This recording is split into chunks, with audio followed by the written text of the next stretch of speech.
पहले आपको अपने एमएस वर्ड में डेवलपर टैब को अनेबल करना होगा। तो डेवलपर टैब को अनेबल करने के लिए आपको जाना होगा अपने ऑफिस बटन पर और यहाँ पर आपको जाना होगा वर्ड ऑप्शन पर।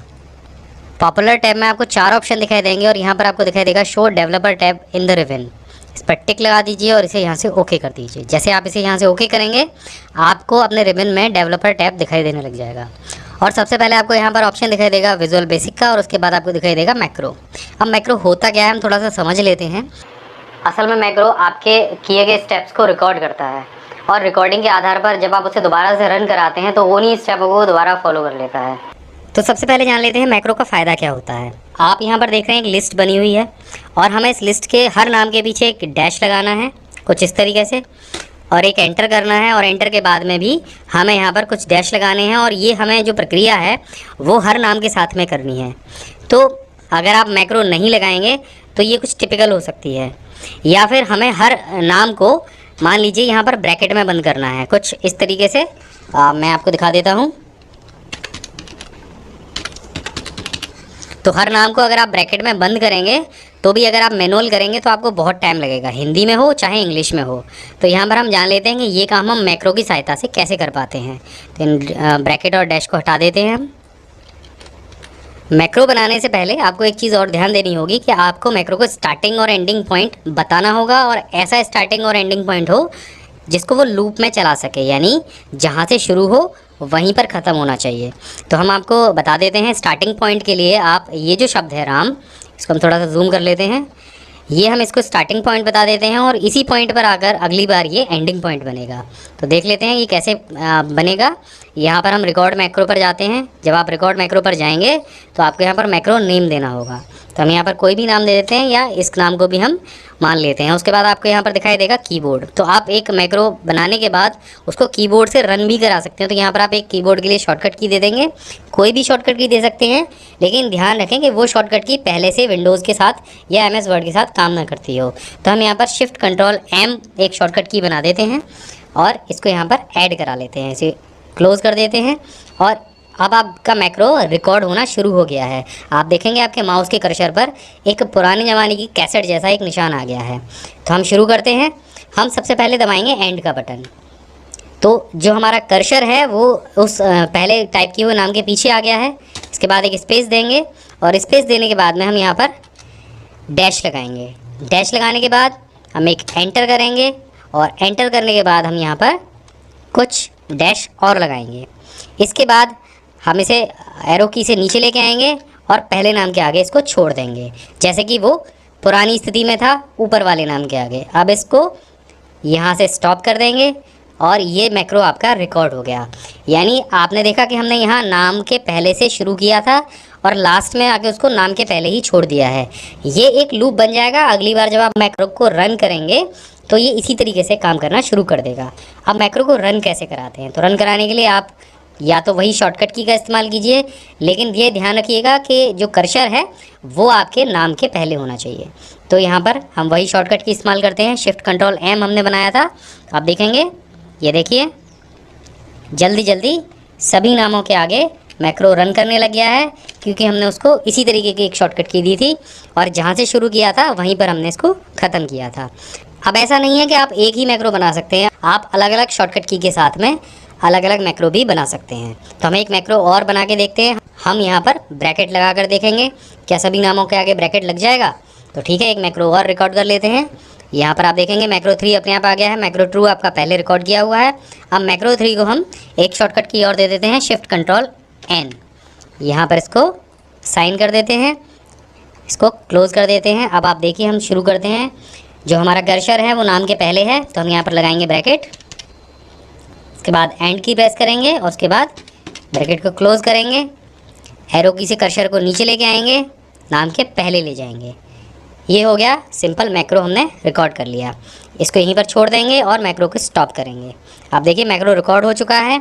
जहाँ से हमने शुरू किया था वो आपको ध्यान रखना है कि हमने नाम के पहले शुरू किया था और हमने नाम के पहले पे ही इसको एंड किया है। अगर आप ऐसा नहीं करेंगे तो ये गड़बड़ा जाएगा, ये सिस्टम समझ नहीं पाएगा कि हमें लूप कहाँ बनाना है। अब इसके बाद आपको सिंपल रन कराना है शिफ्ट कंट्रोल एन के साथ में। आप देखिए सभी नामों के आगे जो ब्रैकेट है वो 1 सेकंड से भी कम समय में लग गया। अगर आप मैनुअली इस काम को करते तो आपको काफ़ी समय लग जाता। तो हमें सबसे ज़्यादा ज़रूरत होती है MS वर्ड की किसी भी फाइल को PDF में कन्वर्ट करने की। MS वर्ड की फ़ाइल को आप ओपन कर लीजिए, ऑफिस बटन पर जाइए, सेव एज के ऑप्शन पर जाइए, तो यहाँ पर आपको PDF और XPS का ऑप्शन दिखाई देगा। अगर ये एड इन आपके MS वर्ड में अनेबल नहीं है तो वीडियो के नीचे डिस्क्रिप्शन में इसका लिंक दिया गया है, आप माइक्रोसॉफ्ट की साइट से इसे डाउनलोड कर सकते हैं। एक छोटा सा प्लगइन है और इसकी सहायता से आप किसी भी MS वर्ड और एक्सेल की फाइल को बड़े आराम से PDF में कन्वर्ट कर सकते हैं। बस आपको यहाँ पर क्लिक करना है और ये जो विंडो है ये बिल्कुल उसी तरीके से खुलेगी जैसे किसी भी फाइल को आप MS वर्ड में सेव करते हैं। यहाँ पर ऑप्शंस दिए गए हैं जिसमें कि आप अगर ऑल पे क्लिक करते हैं तो जो आपके सभी पेज हैं वो PDF में कन्वर्ट हो जाएंगे, या फिर अगर आप करंट पेज को जो आपने सेलेक्ट कर रखा है जिस पर आपका माउस का कर्सर है उसे PDF में कन्वर्ट करना चाहते हैं तो आप इसको सेलेक्ट कर सकते हैं, या इसके अलावा आप कोई पेज रेंज भी यहाँ से दे सकते हैं। बस इतना करना है, यहाँ से ओके करना है और इसे पब्लिश कर देना है, तो आपकी फ़ाइल PDF में कन्वर्ट हो जाएगी। अगर आप MS वर्ड से प्रिंट देना चाहते हैं, आपने कोई डॉक्यूमेंट तैयार किया है, तो ये वीडियो आप लास्ट तक देखिए। इसमें आपको काफ़ी सारी चीज़ें ऐसी सीखने को मिलेंगी जो आपके लिए बहुत काम की हो सकती हैं। सबसे पहले हम जानते हैं कि पेज सेटअप होता क्या है और हम इसे क्यों करते हैं। अब मैं आपको एक बात बता दूं, जब आप MS वर्ड में कोई पेज तैयार करते हैं या कोई फाइल बनाते हैं तो उसमें आप सबसे पहले ये ब्लैंक पेज लेते हैं और वही पेज आप प्रिंट आउट करते समय अपने प्रिंटर में लगाते हैं। तो ये बात ध्यान रखना बहुत ज़रूरी है कि यहाँ पर जो आप पेज सेलेक्ट कर रहे हैं, जो साइज़ सेलेक्ट कर रहे हैं, वही साइज़ का पेज आप अपने प्रिंटर में लगाएं, ताकि जो यहाँ पर दिखाई दे रहा है MS वर्ड में वही आपके पेज पर प्रिंट हो। अक्सर होता ये है कि हम बाज़ार से A4 साइज़ का पेज खरीद के लाते हैं, A4 साइज़ की रिम खरीद के लाते हैं, और MS वर्ड में भी जब हम यहाँ पेज लेआउट पर जाते हैं और यहाँ से साइज़ सेलेक्ट करते हैं A4, तो उसमें फिर भी कुछ गड़बड़ी रह जाती है। उसकी वजह ये होती है कि बाज़ार में मिलने वाले A4 साइज़ और MS वर्ड में जो ये A4 साइज़ दिया गया है, दोनों में बहुत मामूली सा अंतर है। ये जो साइज़ है ये US A4 साइज़ है, लेकिन जो इंडियन A4 साइज़ होता है वो इससे थोड़ा सा छोटा होता है। तो अगर आप एग्जैक्टली उस पर प्रिंट करना चाहेंगे तो कभी कभी गड़बड़ हो जाती है, ख़ास तौर पे जब आप इस पेज पे बॉर्डर लगाते हैं तो वो अक्सर करके कट जाता है। तो इसके लिए बड़ा छोटा सा सॉल्यूशन है कि आप अपने जो आपका पेपर है आप उसे नाप लीजिए और यहाँ पर आप मोर पेपर साइज़ पे चले जाइए और यहाँ पर आप कस्टम इसको साइज़ दे दीजिए। आप पैमाने से उसको नापेंगे और अब देखिए यहाँ से हम इसको 29 की जगह 28 कर लेते हैं और इसे ओके कर देते हैं। तो ये जो हमारा पेज है ये 28 सेंटीमीटर का हो चुका है। जो भी आपका पेपर बाज़ार में मिलने वाला होगा उसके साइज़ का इसको कर लीजिए। ये सबसे पहली चीज़ है पेज सेटअप के दौरान MS वर्ड में, और आपके पास जो पेज है उसको एक जैसा कर लीजिए। अब इसके बाद में आपको यहाँ पर मिलता है ऑप्शन प्रिंट प्रीव्यू का। जो आपने पेज टाइप किया है आप सबसे पहले उसका प्रीव्यू देखिए, क्या वो पूरे पेज पर आ रहा है या नहीं। अगर वो पूरे पेज पे आ रहा है या अगले पेज पे जा रहा है तो उसे छोटा बड़ा कर लीजिए। यहाँ प्रीव्यू में आप उसको चेक कर सकते हैं। दूसरे नंबर पे आता है उसका मार्जिन सेट करना। मार्जिन क्या होता है, ये जो आपको साइड में सफ़ेद जगह जो दिखाई दे रही है उसे हम मार्जिन कहते हैं। यानी ये वो जगह है जिसको प्रिंटर और आपका MS वर्ड दोनों जो है टाइपिंग एरिया से छोड़ देते हैं। यानी कि इस जगह पर ना तो प्रिंट होगा ना आप टाइप कर पाएंगे। इसको आप अपने हिसाब से घटा या बढ़ा सकते हैं। मार्जिन आप दो तरीके से सेट कर सकते हैं। एक मैनुअल आप मार्जिन सेट कर सकते हैं, यहाँ से आप माउस की कर्सर ले जाएंगे रूलर बार पे और राइट मार्जिन को जैसे ही आप खींचेंगे यहाँ पर दोनों साइड एरो आ जाएगा, आप देख रहे हैं। तो यहाँ पे आप मैनुअली मार्जिन सेट कर सकते हैं दोनों साइड से। ये देखिए, ये उधर से हमने राइट किया और उधर से हमने लेफ़्ट मार्जिन सेट किया। इसके बाद में आप टॉप मार्जिन को भी इसी तरीके से मैनुअली सेट कर सकते हैं और बॉटम मार्जिन को भी इसी तरीके से सेट कर सकते हैं। एक पेज पर मार्जिन सेट करने से आपके फाइल में जितने भी 50 या 100 पेज होंगे उन सभी पर एक साथ ये मार्जिन सेट हो जाएगा। तो आपको अलग अलग पेजेस पे ये मार्जिन सेट करने की ज़रूरत नहीं है। इसको ऑटोमेटिक सेट करने के लिए यहाँ पर कई सारे ऑप्शन दिए गए हैं, टॉप लेफ़्ट बॉटम राइट के। यहाँ पर नॉर्मल है, तो आप किसी भी जो भी आपको अच्छा लगे आप उसको यहाँ से सेलेक्ट कर सकते हैं। वैसे मैनुअली आप करेंगे तो वो आपके लिए ज़्यादा बेटर रहेगा। इसके बाद में आता है ओरिएंटेशन।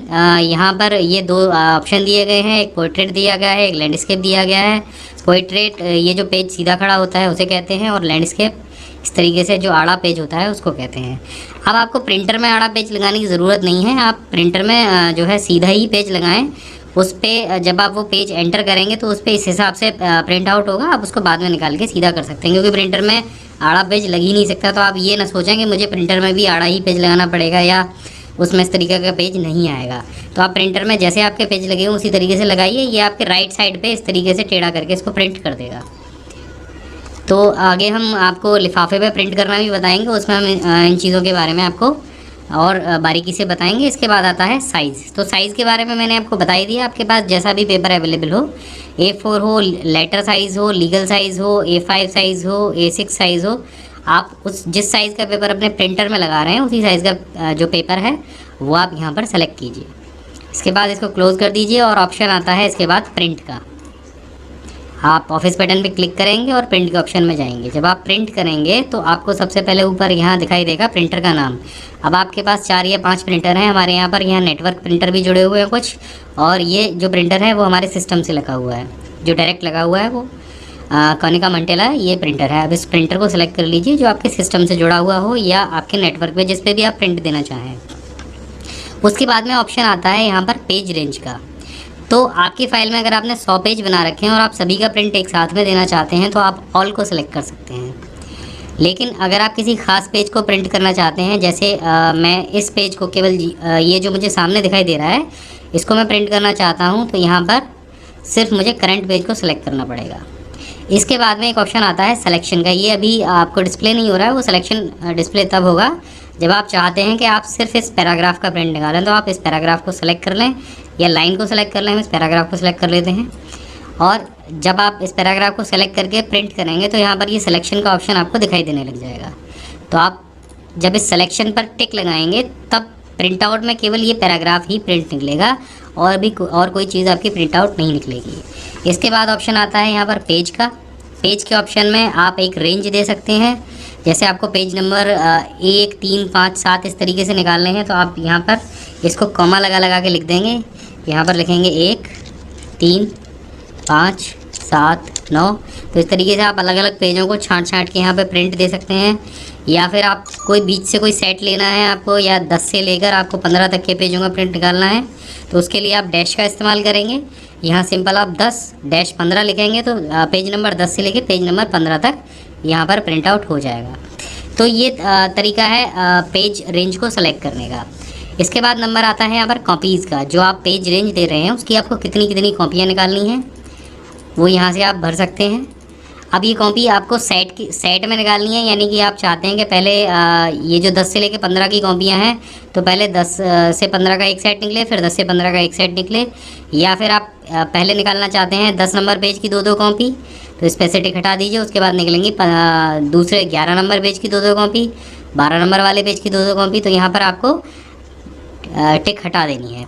अगर आप टिक लगा देंगे तो यहाँ पे सेट बन के अपने आप निकलने लग जाएगा। अब इसके बाद यहाँ पर एक ऑप्शन और भी दे रखा है प्रिंटर प्रॉपर्टीज़ का। आप इसको भी देख लीजिए एक बार। यहाँ पे हर प्रिंटर की आपकी अलग अलग प्रॉपर्टी होगी। आपके कंप्यूटर में शायद आपके प्रिंटर की कुछ अलग प्रॉपर्टीज़ होंगी, यहाँ पर इसकी कुछ अलग दे रखी हैं। यहाँ पर आप डिफ़ॉल्ट पेज भी सेट कर सकते हो। ये बेसिक कमांड है। यहाँ पर आप सीधे जब प्रिंट करेंगे तो वो आपका प्रिंटर उसी प्रॉपर्टी के हिसाब से प्रिंट करना शुरू करेगा। तो यहाँ पर भी आपको वही A4 साइज़ का पेपर लेना है। प्रिंटर को बताना है कि हम जो पेपर लगा रहे हैं वो A4 साइज़ का है। उसके बाद कॉपीज़ की संख्या भरनी है आपको, कितनी डिफ़ॉल्ट कॉपी निकाले वो एक बार में जब आप प्रिंट दें। यहाँ पर आपको प्लेन पेपर बताना है, उसको आप फ़ोटो पेपर लगा रहे हैं, प्लेन पेपर लगा रहे हैं, थिन लगा रहे हैं, किस तरीके का पेपर लगा रहे हैं।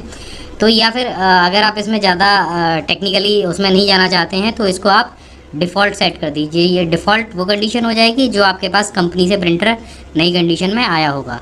बस यहाँ पर एक चीज़ का ध्यान रख लें कि पेपर साइज़ वही रहे जो आप अपने प्रिंटर में लगा रहे हैं।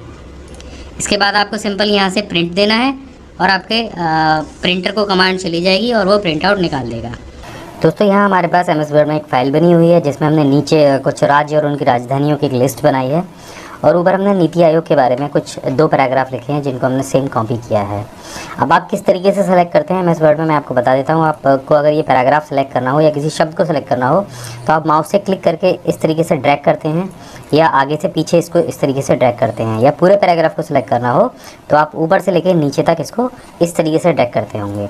लेकिन ये जो पैराग्राफ है ये माउस की सिंपल क्लिक्स पर ही सेलेक्ट हो सकता है। तो सबसे पहले जान लेते हैं कि माउस की क्लिक से आप पैराग्राफ को कैसे सेलेक्ट कर सकते हैं।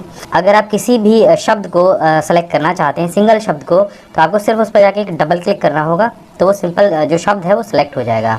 और इसके अलावा अगर आप पूरे पैराग्राफ को सिलेक्ट करना चाहते हैं तो सिंपल आपको 3 क्लिक करनी होंगी, 1 2 3, तो ये जो पूरा पैराग्राफ है वो बड़े आराम से सेलेक्ट हो जाएगा।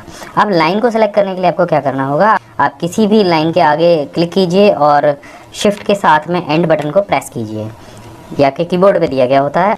और अगर आप लाइन के आखिर में हैं तो शिफ्ट के साथ में होम बटन को दबाइए तो वो पूरी लाइन सेलेक्ट हो जाएगी।